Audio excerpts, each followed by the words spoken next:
Welcome dear student, स्वागत है आप सभी का बायोलॉजी क्लासेस में। डियर स्टूडेंट, आज के इस वीडियो में हम डिस्कस करेंगे जो बीएससी पार्ट फर्स्ट ईयर है, जिनके सेकंड सेमेस्टर के एग्ज़ाम फॉर्म जो है वो अभी भरे जा रहे हैं मत्स्य यूनिवर्सिटी अलवर जो है उसके, और इनके जो एग्ज़ाम है वो अगस्त में जाकर के होने वाले हैं। तो उससे पहले जो हमारा जूलॉजी का सिलेबस है उसको हम यहाँ पर कवर करने वाले हैं सेकेंड सेमेस्टर के लिए, और साथ ही हम ये भी समझेंगे कि कौन कौन सेक्शन में कौन कौन से चैप्टर प्रेजेंट हैं और इनमें से कौन सा जो चैप्टर है वो इम्पोर्टेंट रहने वाला है।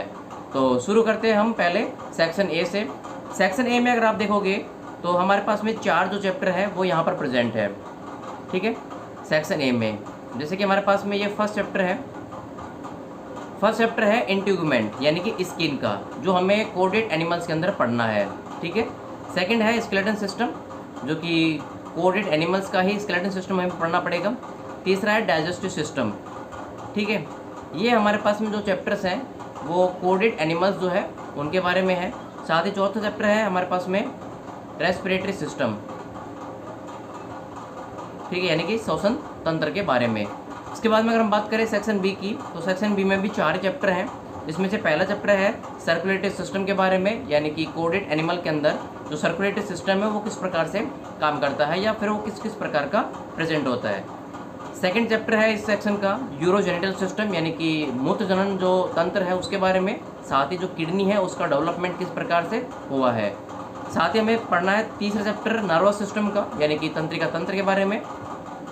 साथ ही हमारे पास में है सेंस ऑर्गन, यानी कि संवेदी अंग के बारे में। ये हमारे पास में 2 सेक्शन के अभी तक चैप्टर जो है वो कंप्लीट हुए हैं, यानी कि 8 चैप्टर हैं। अगर आप आगे देखोगे सेक्शन सी में, तो सेक्शन सी के अंदर आपको थोड़े से चैप्टर जो है वो ज़्यादा मिलेंगे, लेकिन सेक्शन सी जो है वो इजी पोर्शन है, यानी कि आप इसमें से पूरे नंबर ले सकते हो। जैसे कि सेक्शन सी में हमारा पहला चैप्टर है डेवलपमेंट बायोलॉजी का, जिसमें आपसे केवल इनके स्कोप्स और इनकी हिस्ट्री के बारे में पूछा गया है, यानी कि काफ़ी सारे साइंटिस्ट हैं जो डेवलपमेंट बायोलॉजी में जो अहम रोल है वो प्ले किए हुए हैं और उनकी डिस्कवरी जो है वो प्रेजेंट है। सेकेंड हमारे पास में गैमेटोजेनेसिस। अब गैमेटोजेनेसिस क्या होता है कि मेल और फीमेल दोनों के अंदर होता है। तो मेल का जो गैमेटोजेनेसिस है वो यहाँ पर स्पर्मेटोजेनेसिस कहलाता है, बिकॉज यहाँ पर स्पर्म का फॉर्मेशन होता है। सो एक चैप्टर हमारा इसमें स्पर्मेटोजेनेसिस का रहेगा। साथ इसमें दूसरा चैप्टर जो है वो हमारा यहाँ पर फीमेल के अंदर गैमेट फॉर्मेशन प्रक्रिया जो है, यानी कि oogenesis, उसका रहने वाला है। इसके अलावा अगर आप देखोगे तो गैमेटों का दोनों का आपस में फ्यूजन जो होता है वो फर्टिलाइजेशन कहलाता है। सो हमें नेक्स्ट चैप्टर जो है वो फर्टिलाइजेशन का पढ़ना होगा। इसके अलावा नेक्स्ट चैप्टर जो है वो पार्थेनोजेनेसिस है, बिकॉज कभी कभी क्या होता है कि गैमेट्स का प्रॉपर तरीके से फ्यूजन नहीं हो पाता है और फिर भी जो संतति है वो प्रोड्यूस हो जाती है।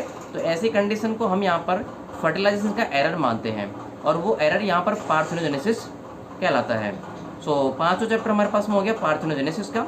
नेक्स्ट अगर हम बात करें लास्ट चैप्टर की सेक्शन सी में से, तो वो इसी के आगे की डेवलपमेंट प्रोसेस है, यानी कि क्लेवेज, यानी कि विदलन का चैप्टर है।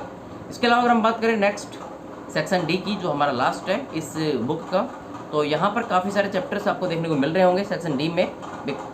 सेक्शन डी जो है वो इजी पोर्शन है, ज़्यादा हार्ड नहीं है, सो इसमें से भी आप पूरे नंबर ले सकते हो।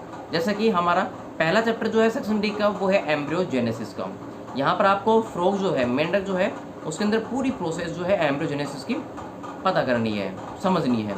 ठीक है, सेकेंड है डेवलपमेंट ऑफ चिक, और साथ में इनके फैट मैप जो है उसके बारे में, संभावित जो मानचित्र है उसके बारे में। तीसरा है मेटामॉर्फोसिस, यानी कि कायांतरण की प्रोसेस। कायांतरण की प्रोसेस की जो घटनाएं होती हैं वो यहाँ पर हमसे फ्रॉग के अंदर पूछी गई है, यानी कि एम्फीबिया क्लास के अंदर पूछी गई है। नेक्स्ट चैप्टर है हमारे पास में 4 एक्स्ट्रा एम्ब्रियोनिक मेम्ब्रेन का, यानी कि अतिरिक्त भ्रूणीय झिल्लियों के बारे में। जो एम्ब्रियो का डेवलपमेंट होता है, स्पेशली अगर हम बात करें यहाँ पर जो रेप्टिलिया के वर्ग के एनिमल्स है उसके आगे के, जिनमें भी इनमें एक्स्ट्रा एम्ब्रियोनिक मेम्ब्रेन जो होती है वो कंप्लीट पाई जाती है 4। सो सभी यहाँ पर आपको देखने को मिलेंगी। नेक्स्ट है 5वां चैप्टर प्लेसेंटा, यानी कि प्लेसेंटा मैमल्स के अंदर किस किस टाइप का पाया जाता है, डेवलपमेंट के बेसिस पे, हिस्टोलॉजी के बेसिस पे, वो हमें यहाँ पर पढ़ना होगा। नेक्स्ट 6 चैप्टर है हमारे पास में स्टेम सेल का, यानी कि स्तंभ कोशिकाओं के बारे में। नेक्स्ट है क्लोनिंग चैप्टर, और लास्ट है ART। ART की काफ़ी सारी टेक्नोलॉजी यहाँ पर क्या है इस चैप्टर में दी हुई है। सो डेफिनेट अगर आप देखोगे यहाँ पर तो ART जो चैप्टर है वो इम्पोर्टेंट रहने वाला है।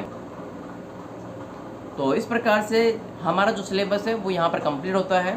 अब हम यहाँ पर ये देखेंगे कि मोस्ट इम्पोर्टेंट क्वेश्चन जो है पूरे पेपर में से कौन कौन से रहने वाले हैं।